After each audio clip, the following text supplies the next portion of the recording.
Shalom Ouvracha. Alors, Bezrat Hashem, on va parler sur la première mitzvah de la Torah. Première mitzvah qui est écrite explicitement à Kadosh Baruch Hu, de Kadosh Baruch Hu, qui est de définir le temps. Donc, c'est marqué qu'on va définir c'est quand le Chodesh Nissan, donc le début de l'année, en tout cas dans la façon de parler dans la Torah. D'accord? Ce qui est intéressant, c'est pourquoi c'est la première mitzvah qu'on donne.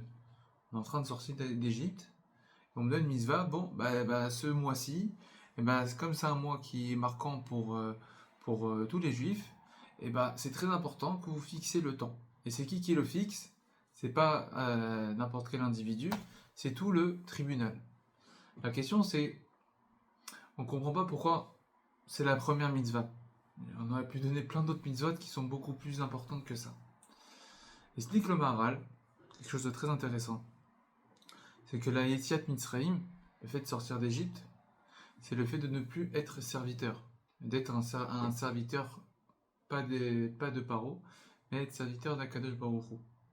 Et la meilleure manière d'être serviteur d'Akadosh Baruch Hu, c'est d'avoir cette capacité d'être Mekadesh le temps, de pouvoir sanctifier le temps.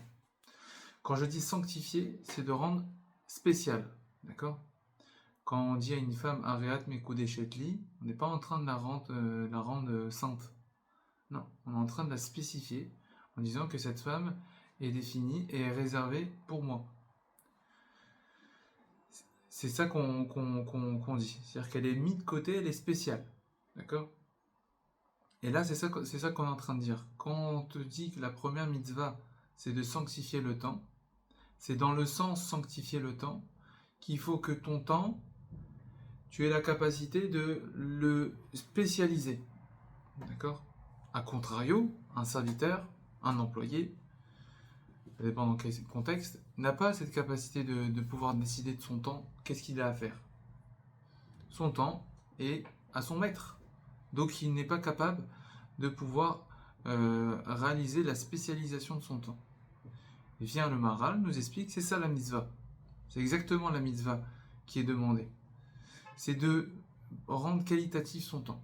Et malheureusement, pourquoi je parle de ça? Parce que malheureusement, on est énormément à perdre notre temps avec des choses futiles, avec des choses qui ne sont pas prioritaires, en disant ah, je suis tout le temps occupé, je m'arrête pas, je peux pas étudier, je m'arrête pas, je peux pas prendre un petit temps pour faire un restaurant avec ma femme pour qu'il y ait un bon shalom bayit, j'ai pas le temps, j'ai trop de travail. Non, mais il faut savoir prioriser, il faut savoir travailler efficacement, et aussi pareil pour ceux qui étudient, il faut savoir étudier efficacement. Ah mais j'étudie 6 heures par jour, mais t'es pas productif, t'arrives pas à avancer dans ta Gemara, tu retiens pas.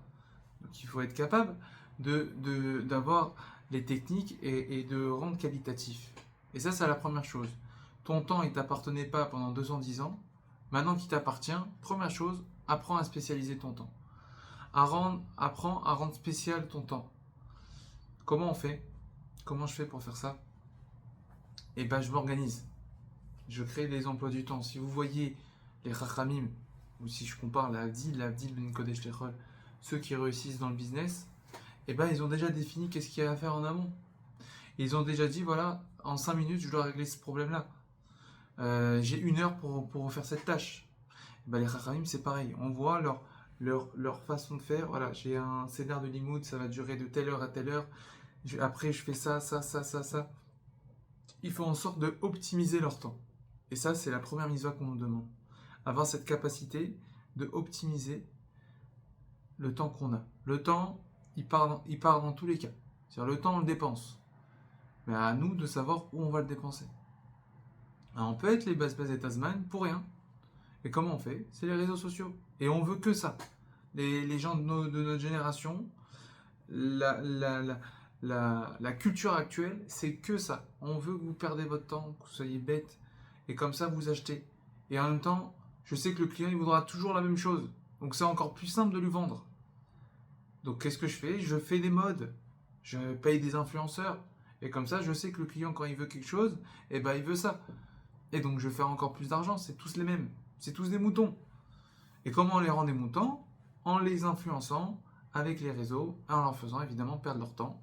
Et qui ne sont pas maîtres d'eux-mêmes, mais juste qui sont passifs devant la société.